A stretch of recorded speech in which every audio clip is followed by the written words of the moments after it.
Don't get me wrong, I love my natural hair. I have worked really hard to have this natural hair.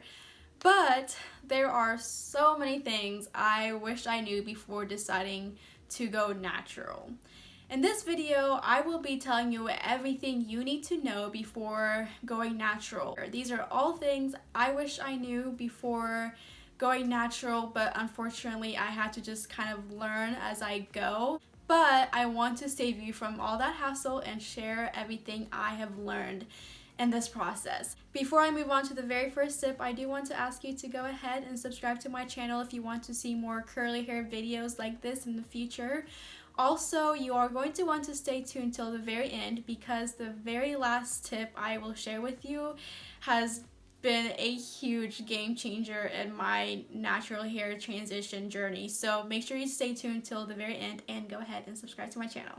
The first thing I wish I knew before going natural was just how time consuming it was going to be. I remember spending hours just trying to learn how to do all these new things to my hair, and I still remember my very first wash and go, which by the way, wash and goes are not really what it sounds like.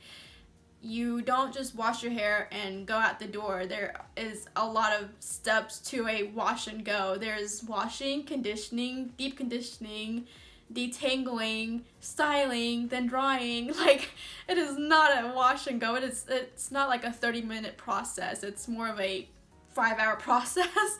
So yeah, I really wish I knew just how time consuming it was going to be. The second thing I wish I knew before going natural was how to do protective hairstyles. Now, I know we think of protective hairstyles as like braids and sew-ins and stuff like that, but I personally never did sew-ins, and I didn't start getting braids until like a couple years ago. So when I was going natural, I didn't rely on those kind of protective hairstyles.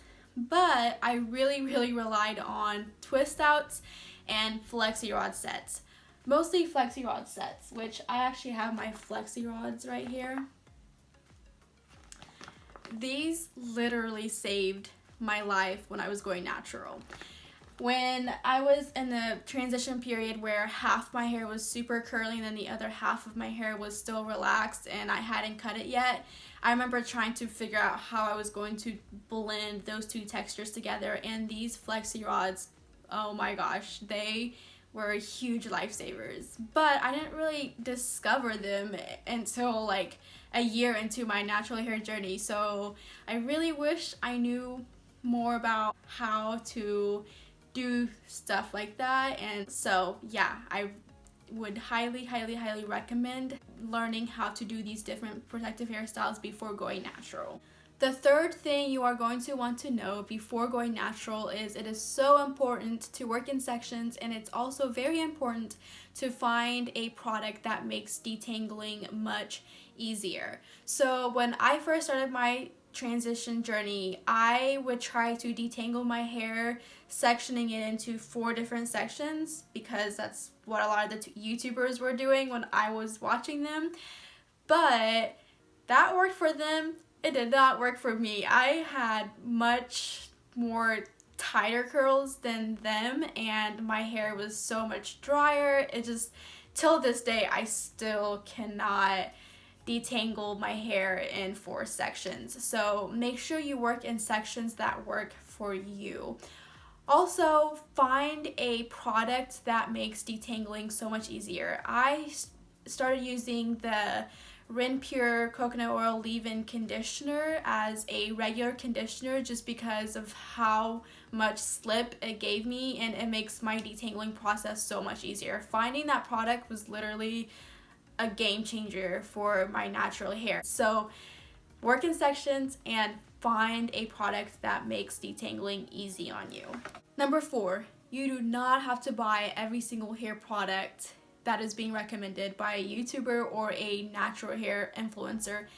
And just because a product is name brand or is more expensive, it does not mean it's going to work on your hair. I remember when I first started my natural hair journey, I was so confused on what kind of products I was supposed to invest in. And I still remember I would hear a YouTuber recommend one kind of shampoo and then another YouTuber would recommend another kind of shampoo, and I would go out and buy both of those shampoos. not really realizing I'm literally just investing in the same kind of hair product.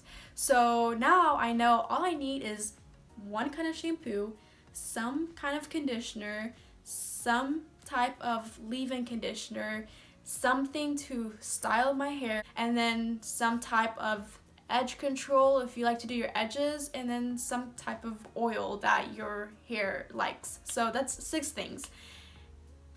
I didn't know it was that simple. I really thought I had to go buy so many products in order for my hair to grow out to be healthy. So that is so far from the truth. Also, just because a product is name brand, it does not mean it's going to work on your hair. I remember I would try like Devacurl and Cantu and Shea Moisture. Those were all products that I always heard about when I first started going natural, and none of those products actually really worked on my hair, and I was so confused because it seemed like that's what everybody used, so I didn't know why it wasn't working on my hair until I went out and I actually purchased this product by Renpure, this is what I was telling you about earlier about my leave-in conditioner.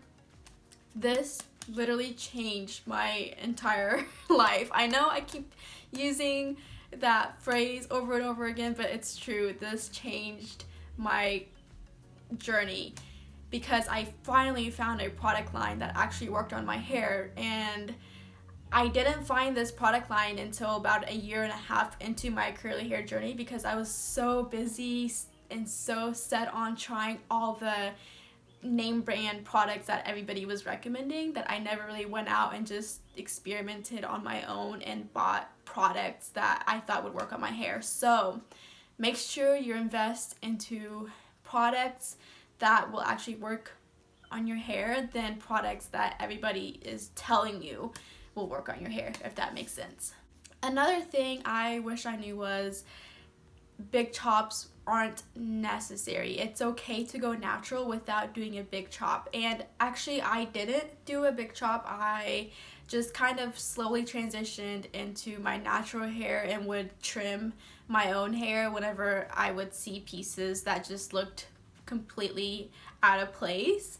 But I always just had this pressure that I was just supposed to chop it off and start fresh, and I don't know, I didn't want to do anything drastic like that because if you think about it, we're so used to our length, and then all of a sudden just getting rid of it, that's a lot of change. And I really thought I wasn't doing the whole thing properly just because I wasn't doing a big chop. But that's so far from the case, and if you guys want me to do a video on how I transitioned without ever doing a big chop, I can do a video over that. But yeah, you do not have to do a big chop in order to go through a proper transition journey. Oh my gosh, this one is so important. Your hair is probably not going to look like that YouTuber's hair that you're admiring over, and that is okay. You need to realize you just now started your natural hair journey, while the YouTuber that you love, they have probably been doing this for a few years, so their hair is trained, and so you can't expect your hair to look like that just yet. And also realize that YouTubers aren't showing you the bad hair days and they're filming in a great lighting. For example, let me just turn down my ring light and see if my hair looks different without the good lighting. So this is what my hair looks like right now. And I will admit, the lighting definitely makes a difference. But you wouldn't know that because you only get to see me in a nice lighting. And there are probably a lot of steps that YouTubers are doing that they're not showing you to make their hair look in such a way. For example, I always stretch my hair. I hardly ever wear my hair in its natural state. I always put a styling cream in it or some kind of styling gel in it. So my hair is never actually, if you think about it, it's never in its natural state. I have done all these things to it to make it look like the way it's now. So if you're comparing your hair that you haven't really washed yet or have done anything to yet to my hair that I have spent a few hours on, then you're never gonna be feeling good about yourself. Remember how in the beginning of the video I said there's one last tip I will be sharing with you, and it's a very important one? Well, this is that tip. When starting your natural hair journey, you need to figure out what your curl pattern is. This will determine what kind of products you use and what kind of YouTubers to follow. I remember when I first started my curly hair journey, one of my favorite YouTubers, which she's still one of my favorites, was Bianca Renee, and I loved her hair. And I literally thought if I did everything she did, my hair would turn out like hers.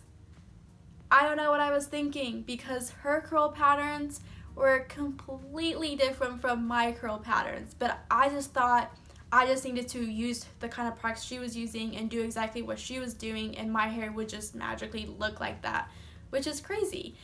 But after a few months, I found other YouTubers with my curl patterns, and I realized, oh, okay, so this is more realistic. This is what my hair is supposed to look like. So make sure you find out what kind of curl patterns you're dealing with so you can set yourself a little bit more realistic goals. Alright, so I really hope you guys found that helpful. I know going natural can be such a hassle, but I promise you it will be worth it, so just keep pushing.